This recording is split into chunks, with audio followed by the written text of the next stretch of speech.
Ma'am, একটু শুনবেন? জি বলুন। আসলে যদি কিছু মনে না করেন, আহ, আমার একটু জুতার ফিতাটা যদি লাগিয়ে দিতেন। আমার একটা হাত নেই তো। এই, আমাকে দেখে তোর কি মনে হয় আমি কি ফকিন্নি যে তোর জুতার ফিতা আমি বেঁধে দিব? জুতার ফিতা লাগাবো না? শালা ছোট লোক কোথাকার। ম্যাডাম, আপনি তো দেখতেই পাচ্ছেন আমার একটা হাত নেই, তাই বলে আপনি আমাকে ধাক্কা দিয়ে ফেলে দিলেন। তোর এক হাত নাই তো আমি কি করব? আমার কারণে কি তোর হাত গেছে নাকি?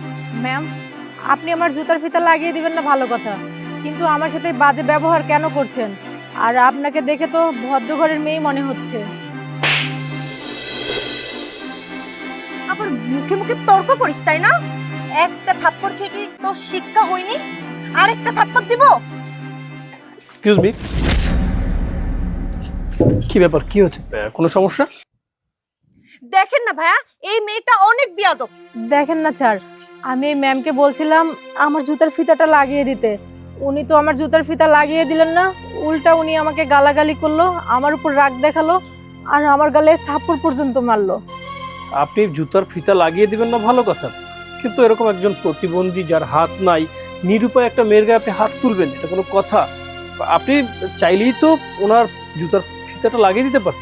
হ্যালো, আপনি কে বলুন তো? এত জ্ঞান দিচ্ছেন? এতই যদি মায়া হয় না, আপনি ফিতাটা বেঁধে দেন না। ঠিক আছে,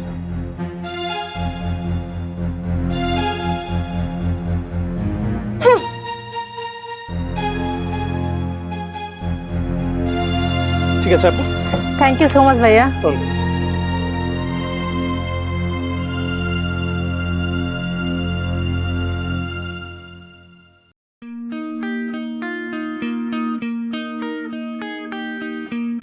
আপনি কি ইয়ামিন?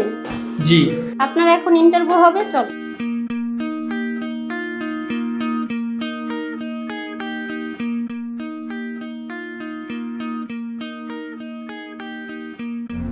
একটা জিনিস বুঝলাম না, সবাইকে ডাকছে, আমাকে কেন ডাকছে না?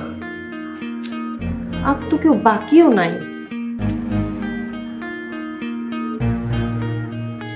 উফ, অনেক টেনশন হচ্ছে, চাকরিটা আমার দরকার।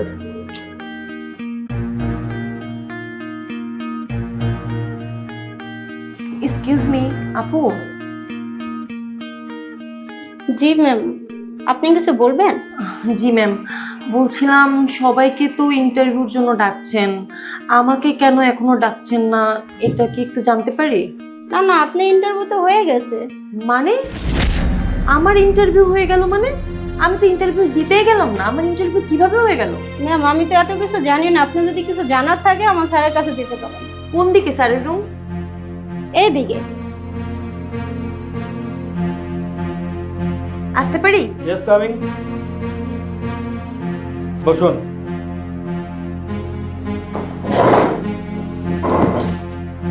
আপনি কি কিছু বলতে চান? হ্যাঁ, আমি আসলে ইন্টারভিউ দেওয়ার জন্য এসেছিলাম। আমার সাথে যারা ছিল সবারই ইন্টারভিউ হয়ে গেছে, কিন্তু আমাকে কেন ডাকা হলো না? আপনার ইন্টারভিউ তো সকালেই হয়ে গেছে, আপনি এখনো বসে আছেন কেন? মানে কি কি বলছেন স্যার আপনি এগুলা? আমি তো ইন্টারভিউ দিতেই আসলাম না, আমার ইন্টারভিউ কিভাবে হয়ে গেল? আপনি বুঝতে পারছেন না তাই তো? আমি বুঝিয়ে বলছি। কি ব্যাপার? আপনি আপনি এখানে কেন? আর আপনি স্যারের চেয়ারে কি করছেন? আমার অফিস, আমি থাকবো না তাহলে কি আপনি থাকবেন? কি বলছেন? এটা আপনার অফিস? আপনি কি বলবেন? আপনার কিছু বলার আছে? আপনি একজন মনুষ্যত্বহীন মানুষ। যাই হোক, এত কিছু বলে লাভ নেই। শুনুন, আপনার ইন্টারভিউ সকালে কিভাবে হয়েছে আমি আপনাকে বুঝিয়ে দিচ্ছি।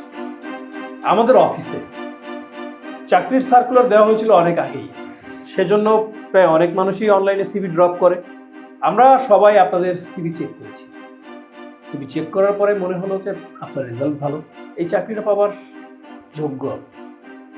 এই জন্যই আমরা যোগ্য মানুষদেরকে সিলেক্ট করে আমরা ইন্টারভিউর জন্য ডাকি। কিন্তু ইন্টারভিউর কারণে আমরা অনেককেই অনেকভাবে পরীক্ষা করি।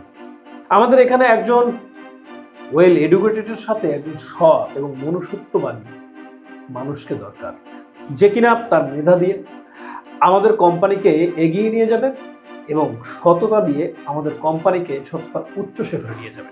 কিন্তু আপনার মধ্যে মনুষ্যত্ব এবং সততা কোনোটাই নেই। হ্যাঁ, হতে পারেন আপনি ভালো মেধাবী, কিন্তু মনুষ্যত্ব এবং সততার কাছে আপনি হেরে গেছেন, তাই আপনি আমাদের কোম্পানিতে চাকরির যোগ্য নন।